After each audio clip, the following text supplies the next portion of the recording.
자, 내가 주께 감사하오문이라는 말씀으로 함께 은혜를 나누도록 하겠습니다. 성도 여러분, 시편 139편은 다윗의 시라고 알려져 있습니다.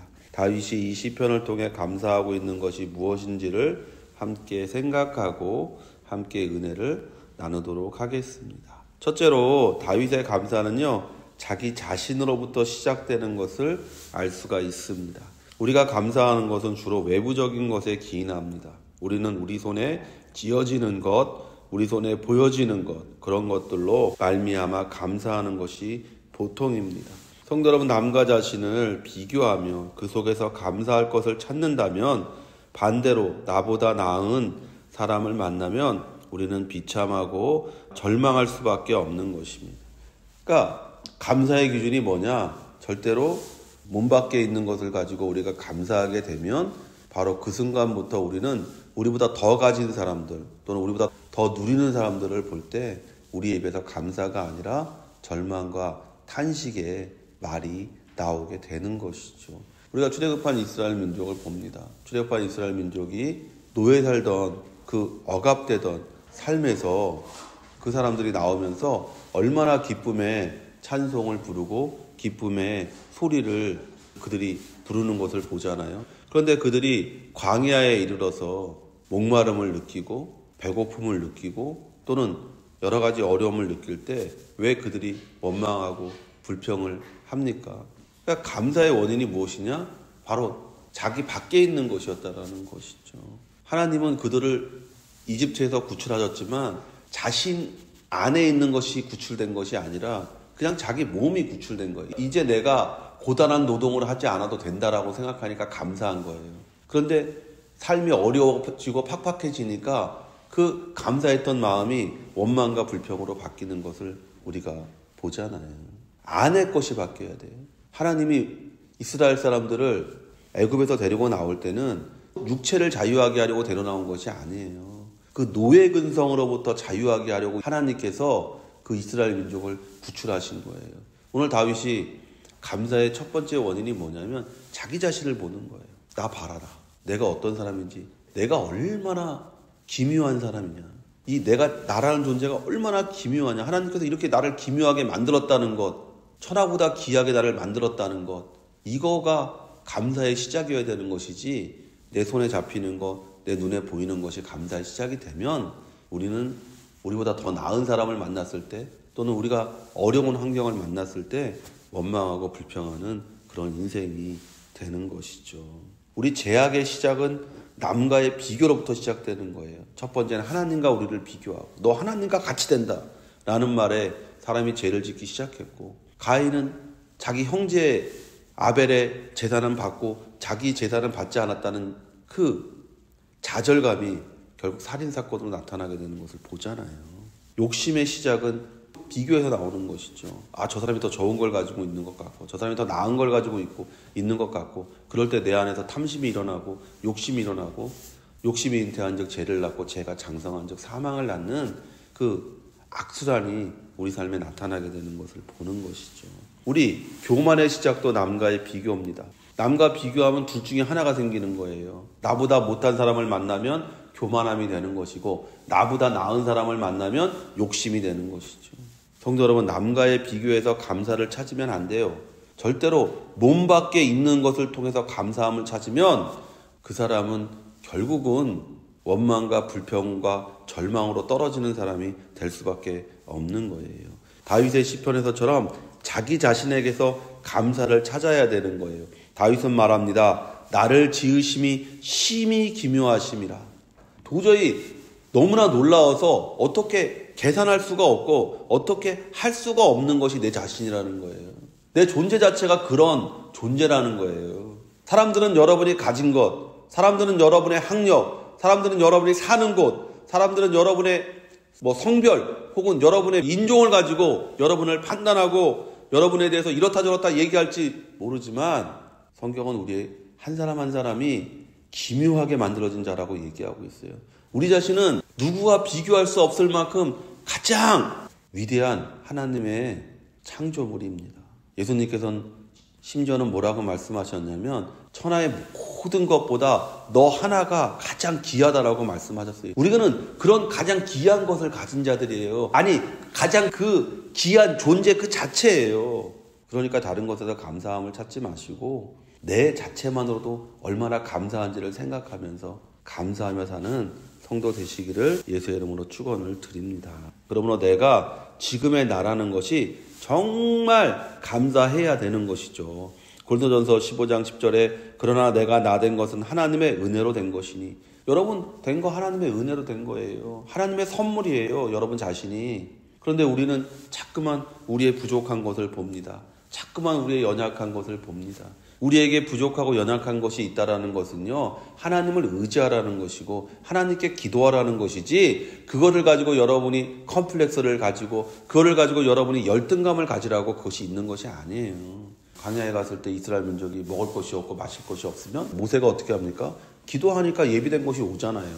여러분의 삶을 살아가면서 무엇인가 여러분의 힘으로 할 수 없는 것들, 여러분의 능력으로 이룰 수 없는 것들, 여러분의 삶에 어떤 것이 할 수 없을 때 거기서 낭망하고 좌절하고 원망하고 불평하는 것이 아니라 여러분 모세처럼 무릎 꿇고 기도해야 되는 거예요. 하나님, 지금 이렇게 배고픈데 왜 먹을 거 주지 않냐? 내가 이러한 어려움과 이러한 환난과 이러한 문제 가운데 있는데 하나님의 오른손은 어디에 있습니까? 라고 기도할 때 하나님께서 여러분에게 그 강한 오른손을 펼치사 여러분을 그 어려움에서, 그 환난에서, 그 문제에서 건져내는 은혜를 여러분이 체험하게 되실 줄로 믿습니다. 성경의 모든 사람들의 이야기가 그런 이야기잖아요. 성경에 완전한 사람이 있나요? 성경에 예수님을 제외하고 성경에 완전한 사람이 없습니다. 여러분이 알고 있는 모든 사람, 아브라함과 이삭과 야곱과 또는 다윗이나 엘리야나 엘리사나 모든 사람 마찬가지죠. 무언가 부족하고 무언가 연약한 사람들이에요. 그런데 그 사람들이 어떻게 위대한 일을 이루어냅니까? 어떻게 놀라운 일을 이루어냅니까? 히브리서 11장은요, 그거를요, 한마디로 뭐라고 표현하냐? 그들이 믿음을 가지고 있었다라고 얘기하고 있어요. 믿음이라는 게 뭡니까? 하나님을 의지하는 거잖아요. 여러분이 그 연약함이 원망과 불평의 원인이 아니라 하나님을 의지하는 힘이 될 때 여러분은 하늘로부터 임하는 가장 좋은 것들을 누리는 복된 인생이 되는 줄로 믿습니다. 둘째로 다윗의 감사는요, 하나님의 선하심을 아는 것에서 나오는 것임을 알 수가 있습니다. 다윗은 나를 향한 주의 생각이 보배롭다고 말합니다.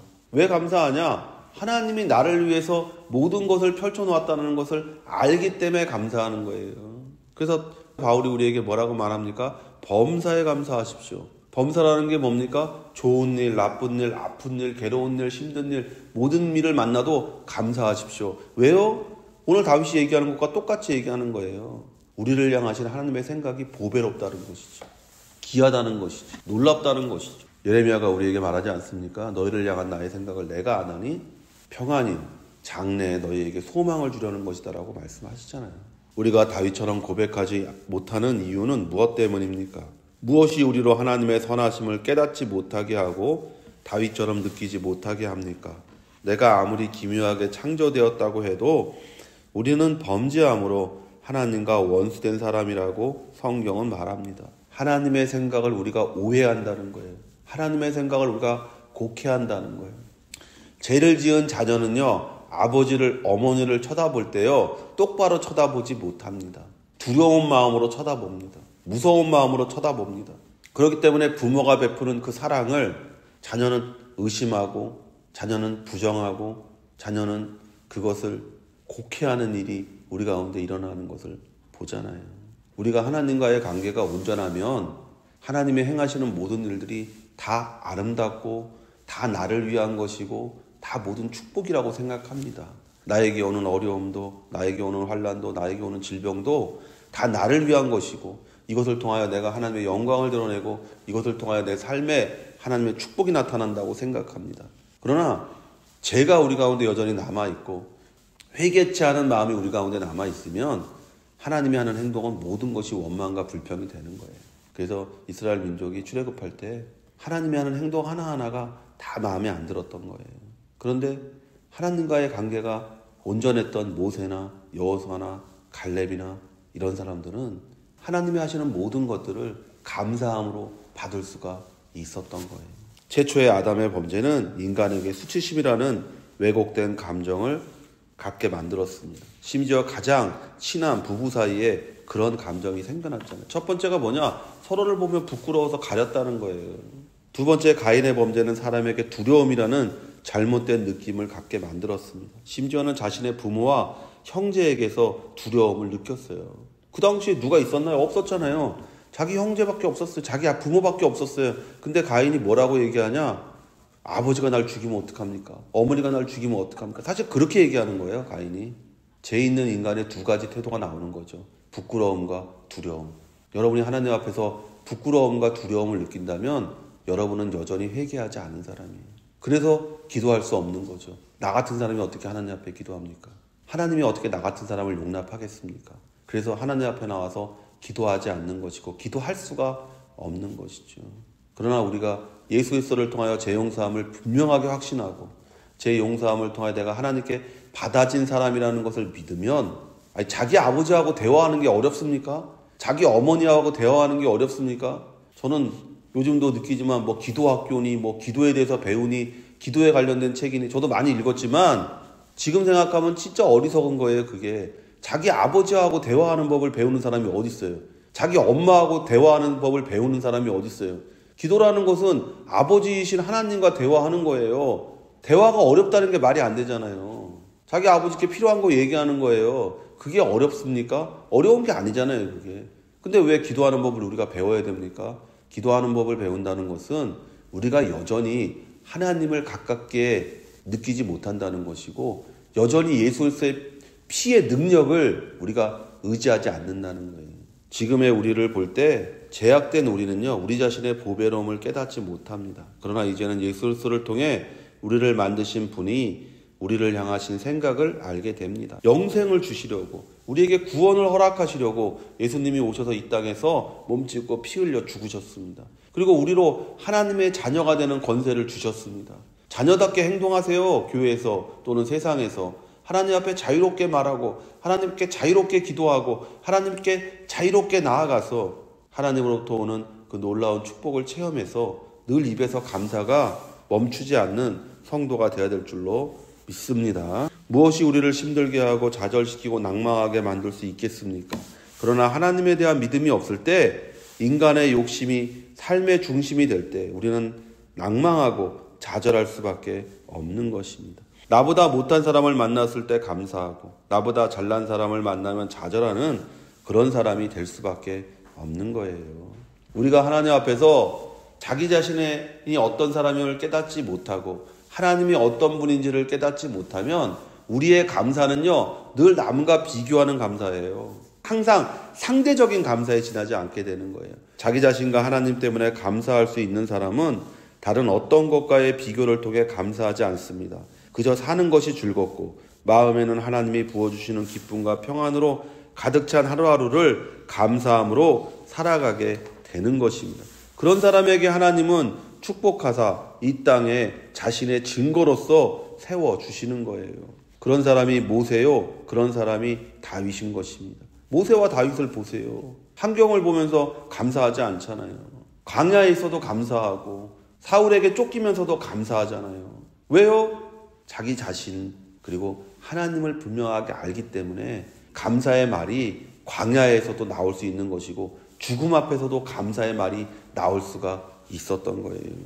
이런 사람만이 어려움과 문제를 기쁨으로 견뎌내는 것입니다. 하나님에 대한 소망으로 모든 문제를, 어려움을, 삶의 고통을 견뎌낼 수가 있는 것입니다. 이런 사람만이 환난 중에도 기뻐하고 감사하는 삶을 살아갈 수가 있는 것입니다. 나는 세상에서 가장 귀한 존재고 하나님은 나를 사랑하사 내게 평안과 장래의 소망을 주신다는 것을 알기 때문에 어려움 앞에서도 감사하고 죽음 앞에서도 감사하고 질병 앞에서도 감사하고 가난 앞에서도 감사하고 모든 것에 범사에 감사하는 그와 같은 복된 인생이 되는 거예요. 성도 여러분, 자신이 하나님의 귀하고 가치 있는 사람임을 알고 하나님이 늘 함께 하시는 축복 가운데 있는 사람임을 믿고 범사에 감사하는 성도가 되시기를 예수의 이름으로 축원을 드립니다.